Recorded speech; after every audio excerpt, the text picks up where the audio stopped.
having kids is like, first of all, it's the most rewarding, greatest, most fun thing you can do. But it's also the most profound thing. You know, if you don't like the direction of the country, have children, raise them the way that you want, consistent with your beliefs. I mean, it seems like all the answers are basic, nature-based answers, in my opinion, to everything.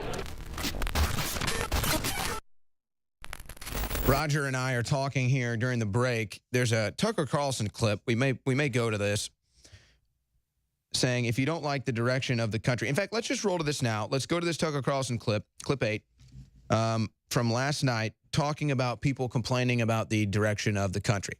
Well, have more children. I mean, I grew up in a world where it was considered embarrassing to have more than 2 children. I don't think that's the case now among middle class, upper middle class people, but it was.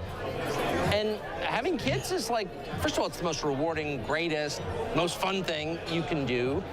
But it's also the most profound thing. You know, if you don't like the direction of the country, have children, raise them the way that you want, consistent with your beliefs. I mean, it seems like all the answers are basic, nature-based answers, in my opinion, to everything.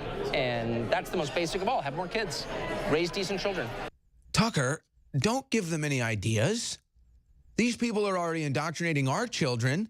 We don't need them bringing up brainwashed minions intentionally into this world, Tucker. I understand where Tucker's coming from here, but let's not give these people any ideas. These are, you know, these are the most hateful brainwashed radicals here that hate their own prosperity. I don't think we need them to procreate here, Roger. You know, this is why Tucker Carlson's ratings are really soaring on Fox, because he is a truth teller. I know Tucker's son, Buckley, a fine young man. I'm honored that he wrote the introduction for my book, Stone's Rules, which you can get at the Infowars.com store now at a special price. And I think he's exactly right. What we're finding is, even as you pointed out, Susan Rice's offspring is a conservative. We should not assume that children being brought into the world will grow up like their parents. It's not necessarily true. Interesting. An interesting point that you just posed there. Yeah, because you wouldn't have thought it, but yes, Susan Rice's son is apparently a big-time conservative, Stanford University graduate, unlike his mother. But I wonder if they understand what Tucker is even talking about there. Because I feel like the average liberal that complains about the direction the country is going wants the state to raise the child. And so they still won't even understand, like he's saying, like, have children. What he's saying is, you know, put forth the effort to raise children the right way to create the world that you want to see. I'm not even sure if they'll understand that message. No, what he's saying is inculcate in your children the values that you think are important so they can continue the fight for a free country. I think that's what he's saying. What is this this bar graph you guys have pulled up here? Mean of number of children think of self as liberal or conservative. So you're saying this is how old? I'm trying to figure this out here. The nature of this bar graph that they're showing. Oh, okay. So conservatives just have more children. Well, that doesn't surprise me at all. I'm not surprised. And that portends good things for the future. Yes, indeed. Think of all those votes. Because see, that's how a conservative thinks about getting votes, is having children. A liberal thinks about getting votes by opening the border and by having criminals vote. I follow Maggie Haberman of the New York Times on her Instagram feed, and she's got adorable children. And I always put a comment saying, future young Republicans. Drives her crazy. Oh, I'm sure it does. But that's the thing is, again, people that listen to Tucker's show understand what he's saying, and that's that you have kids, you raise them to be conservative, not if you have kids, you have the state raise them to be liberals, or beyond that, you have the state raise them to be dependent. That's what it really is. The Democrats want you dependent on the welfare, dependent on the food stamps, dependent on them to deliver it to you, as opposed to a conservative message, which is, no, you need to be independent so that you can provide that for yourself, so that you can provide that for your family. You were actually saying, too, that you believe, you're seeing it, some polls now that are indicating that African-American youth are the approval for Trump amongst that, or the support for Trump amongst that demographic is soaring. You think that has to do with the Dennis Rodman, the Kanye West? Particularly among young African males. Now, will they vote? Are they voters? That's an interesting question. But There's clearly a shift going on. That's why the ferocious attack on Kanye. That's why the ferocious attack on Dennis Rodman. You know, people are coming off the plantation, and the Democratic left establishment doesn't like free thinking. They don't like the idea that these people can think for themselves. And what does that typically result in? They leave the Democrat Party. Now, you've got the senator from Tennessee, Bob Corker, running around. This is the same guy that got booed at Trump's rally in Tennessee. Bob Corker introduced Trump, got booed. Or no. I think it was actually Trump that maybe, I don't remember if Trump mentioned Bob Corker's name and they booed him, or if Corker came up and introduce Trump and they booed him. Either way, they booed Corker. It's comments like this from Bob Corker on CNN, which is why he gets booed by his own state. You got a bunch of gray-haired old guys that had their cult that controlled Washington for decades. Bob Corker was one of those. And people started realizing that Bob Corker was a fraud. He wasn't a real conservative. Okay. He wasn't doing what he promised. So this is actually Ben Ferguson saying, you know what, pull this down. I misunderstood the clip here. This is my mistake. I misunderstood the clip. But here's the thing. This narrative is actually going around that Trump voters are in a cult. I bet you could plug that into SEO right now, and you'll see that there's multiple people saying that Trump supporters are in a cult. They're the ones. This is amazing, Roger. Everything they say about us, it's them. They're the ones that colluded with Russia. They're the ones that are racist. They're the ones that are in a cult. Well, in this case, there are certain establishment Republicans who don't understand that Trumpism is larger than the Republican Party. And in every one of their states, believe me, Donald Trump is more popular in Tennessee than Robert Corker is in Tennessee. And this is also true with Ben Sasse in Nebraska, for example.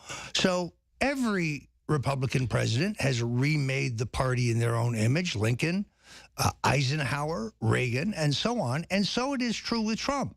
So what Corker is really complaining about is the fact that Trump is more popular than he is, and that his establishment colleagues are.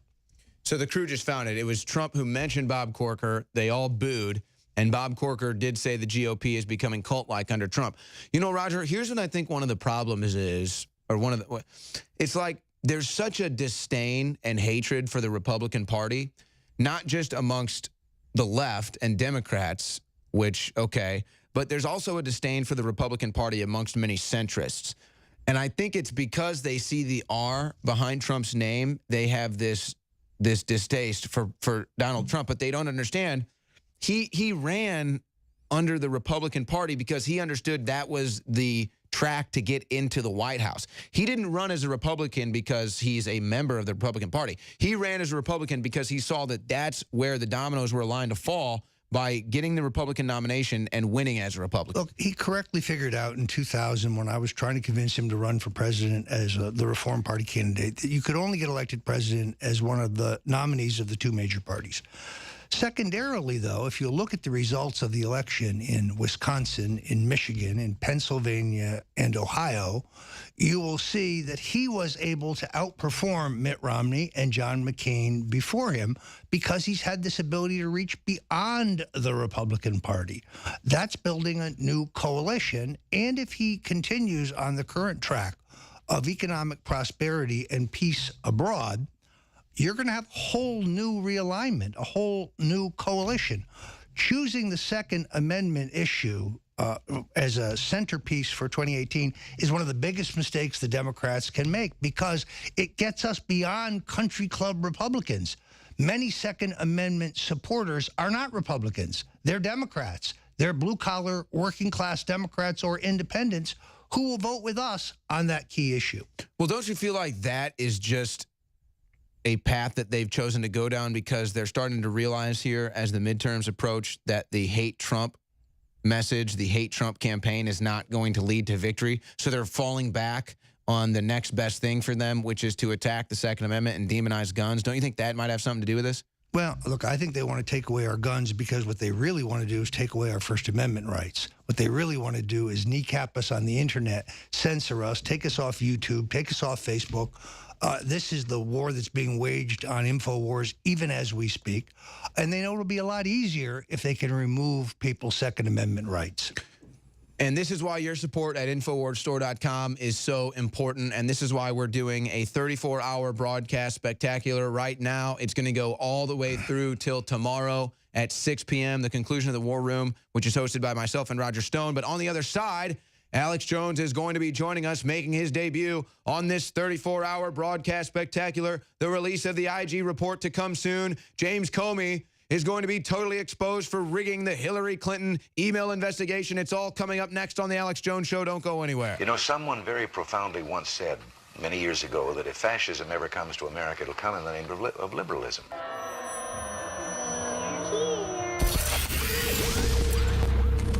If you are receiving this transmission, you are the resistance. We can't extend this free shipping sale much longer with our best-selling items at InfoWarsStore.com. In fact, we can only run it a few more days. We're also running out of some of our best-selling items like our amazing nootropic Rainforce. It's $19.95. Leading competitors are $60 and aren't even as good. It's a great deal normally at $39.95. Rainforce, you've never tried it, this is a great opportunity, $19.95. Also, Alpha Power is 50% off. If you don't know what it's done for me and so many others for stamina, focus, libido, it does so many things. X2, even though we're having trouble sourcing the deep earth crystals of the good halogen iodine, I am blowing out the stockpile of it we have, at least for another few days, at 50% off. And then after that, it's going to go back to full price until we secure more of it. InfoWarsLife.com, InfoWarsStore.com, or 888-253-3139. And thank you all for helping fund the Second American Global Revolution.